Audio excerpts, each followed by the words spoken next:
What's up guys, Ice Time here, and we are going to saw some models in half and glue them back together. What? Well, kind of.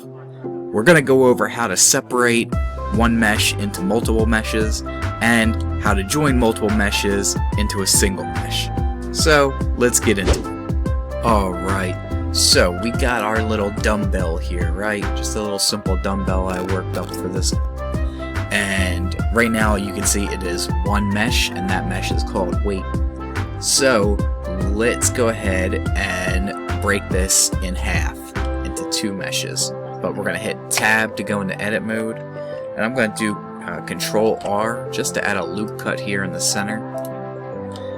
And what I'm going to do is go into X-ray mode here. I'm going to press 3 for faces. I'm just going to drag and select all the faces I want to be in the second mesh. So you can see we have the whole right half of this model selected. So now what you can do is just press P and pick selection.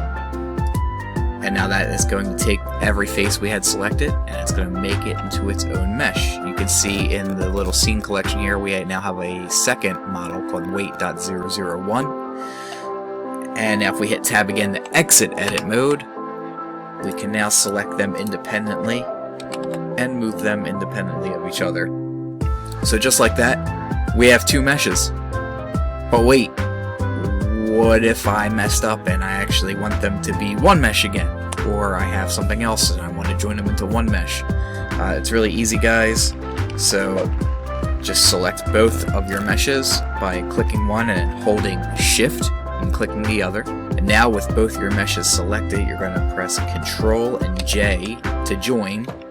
And boom, they are one mesh again. And when you are joining meshes, something you might want to keep in mind as a side note, you'll see the little dot here showing where the center of the model currently is located. We don't want that. We're going to want to move that to the center because that's where the pivot point's going to be. So you can see it's pivoting right there. We're going to right click and we'll go to Set Origin. And we're going to do Origin to Geometry. And there we go. Now you'll see it rotates from the center. Just little things like that to keep in mind as you're working, guys. Well, that's all I have for you today. Pretty short video.